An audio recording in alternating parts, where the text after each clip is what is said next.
নমস্কাৰ বন্ধুসকল, কি খবৰ আপোনালোকৰ? আশা কৰোঁ সকলোৱে ভালে আছে। মই যোৱা ভিডিঅ'টোত আপোনালোকক প্ৰমিছ কৰিছিলোঁ যে মই ৰেগুলাৰ ভিডিঅ' দিম, কিন্তু প্ৰমিছ কৰা মতে মই ৰেগুলাৰ ভিডিঅ' দিব পৰা নাই। আনকি সেই ভিডিঅ'টোৰ পাছত এটাও ভিডিঅ' দিয়া নাই। তাৰ কাৰণ হ'ল এইকেইদিন গৰমৰ ওপৰত বহুত বৰষুণ দি আছে, যাৰ ফলত ভিডিঅ' বনালে বৰষুণৰ শব্দ আহে আৰু তেনেকৈ ভিডিঅ' বনালে আপোনালোকে ভিডিঅ'টো চাই ভাল নাপাব। আৰু গৰম যাবৰ হ'ল আৰু ঠাণ্ডা আহিবৰ হ'ল, তাৰে সুখত গৰম যোৱাৰ সুখত আজিৰ এই ভিডিঅ'টো গৰমৰ ওপৰত বনাইছোঁ। এই কি গরম রে। এ খরি খাবন কি পানি পুরি। এ আপ্পা খাবন কি গোলগাপ্পা। এই চালা নাহে কোনো। এ কোকা খাবন কি পুচকা। এই কি গরম রে, নাহে কোনো। এ চালা দাদা, পেপাৰ কেনে চলি আছে? আজি বেছি বিক্ৰী হোৱা নাই নেকি? কেলা মোৰ তাত যে মানুহবোৰ পানী পুৰি খাব নাহে, কিন্তু তাৰ তাত যে মানুহবোৰ বাৰে বাৰে পানী পুরি খাব যায়। কেলা সিনো কি স্পেচিয়েল মছলা দিয়েছে তার তাত মানুহবোৰ বাৰে বাৰে পানী পুৰি খাব যায়।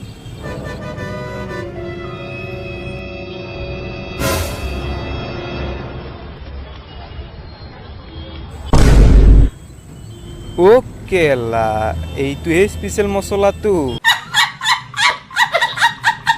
ভাই গৰম পৰাৰ লগে লগে না অসুবিধা চবৰে হয়, কিন্তু বেছি অসুবিধা ছোৱালীবোৰৰ হয়। কিয় দাদা, ছোৱালীবিলাকৰ আকৌ কেনেকৈ অসুবিধা হৈছে? কেনেকৈ মানে, আমাক যদি বেছি গৰম লাগে দেহৰ কাপোৰ খুলি বিন্দাছ গছৰ তলত ফেনৰ তলত বহি থাকিব পাৰিম, কিন্তু ছোৱালীবোৰ না না না নোৱাৰে ভাই। মৰম বাঢ়িলে গৰম, কমিলে মৰম।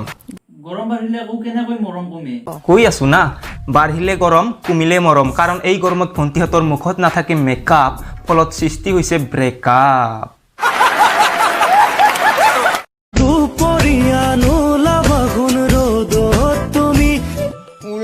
ওলামে মায়ে চাদৰ পিন্ধাই দিব আকৌ। তো বলক আজিৰ মেইন ভিডিঅ'টোলৈ আগবাঢ়ো।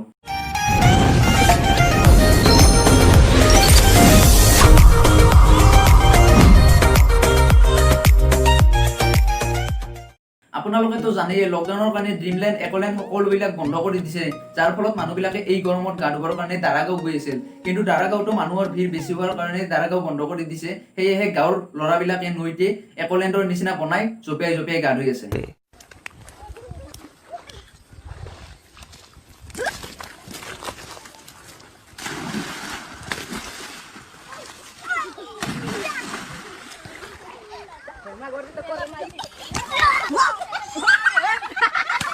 ল'ৰাবিলাকেতো এনেকৈ জঁপিয়াই জঁপিয়াই গা ধুই আছে, কিন্তু ছোৱালীবিলাকে কি কৰিব? আৰু আপোনালোকেতো জানেই আমাৰ দেশৰ ছোৱালী ল'ৰাবিলাকতকৈ কোনো পধ্যেই কম নহয়। তো ছোৱালীবিলাকে ল'ৰাবিলাকতকৈ ওপৰতহে বেছিকৈ জঁপিয়াই জঁপিয়াই গা ধুই আছে।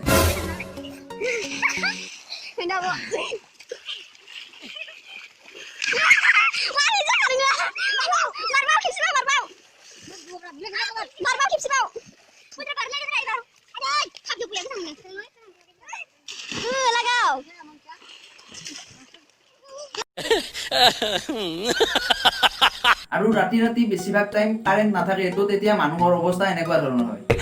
গৰম 2 ঘন্টা ধৰি কাৰেণ্টডাল নাই। এক টপাল বৰষুণ মাটিত নপৰোতে গছৰ পাতত পৰিলে লাইনটো কাটি দিয়ে, আৰু ৰাস্তাই ৰাস্তাই ডাঙৰ ডাঙৰ পোষ্টাৰত লিখা থাকে ঘৰে ঘৰে 24 ঘণ্টা বিদ্যুতৰ গেৰাণ্টি। আৰু গেৰাণ্টি পাছত দিবা, প্ৰথমতে লাইনটোৰে কৰি লোৱা মেৰামতি। গৰমৰ কাৰণে সকলো মানুহে ঘৰে ঘৰে আনি লৈছে ফ্ৰিজ আৰু এচি, কিন্তু কাৰেণ্ট নোহোৱাৰ বাবে সকলোৰে হৈছে লটি ঘটি।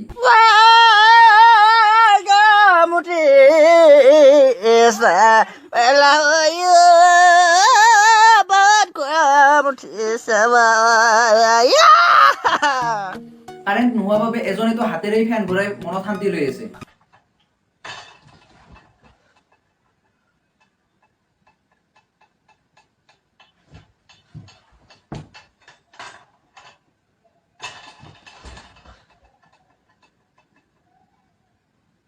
আৰু আমাৰ দেশতো এক্সপেৰিমেণ্ট কৰা মানুহৰতো অভাৱেই নাই, তাৰে মাজৰে এজনে আকৌ গৰমতো এক্সপেৰিমেণ্ট কৰি আছে। ইমান ৰ'দ দিছে চাম আজি, এটা ফোনটো ভাঙি দিওঁ।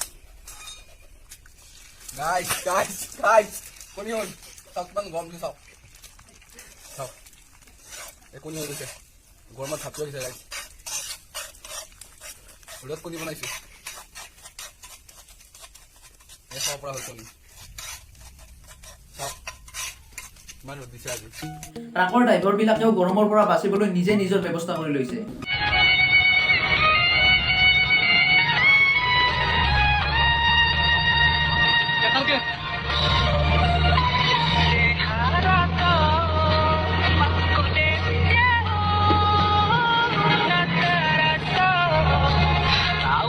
এজনে আকৌ চাৰিওফালে ফেন দি মাজত শুই আছে, আনফালে আকৌ এজনে ফ্ৰিজৰ ভিতৰত সোমাই আছে। এই গৰমৰ দিনত বাইকেৰে ৰাইড কৰিবলৈ গ'লে বহুত গৰম লাগে না, তাৰে উপৰি আৰু সূৰ্যৰ ৰ'দৰ ইমান মানে গৰম, তো এই গৰমৰ পৰা বাচিবলৈ এজনে আকৌ নিজেই ব্যৱস্থা কৰি লৈছে। কিন্তু মই এটা কথা বুজি নাপালোঁ, বাইক চলালে গাত বতাহ লাগেইচোন, ফেন আকৌ কিয় লাগে? আৰু ফেন লগালেও ফেনৰ বতাহ গাত লাগিব নেকি? এওঁলোকৰ উপৰিও এজন আল্ট্ৰা লিজেণ্ড আছে যিয়ে লেট্ৰিনতো ফেন লগাই লৈছে। পাবজি ফ্ৰী ফায়াৰ খেলিলে মোবাইল এনে গৰম উঠে, তাৰে উপৰি এইকেইদিন আৰু ইমান গৰম, তো এই গৰমত মোবাইল বেছিয়ে গৰম উঠিব। তো মোবাইলটো ঠাণ্ডা কৰি ৰাখিবৰ বাবে কিছুমানে নিজে নিজে কিছুমান পদ্ধতি উলিয়াই লৈছে, তো চাওক।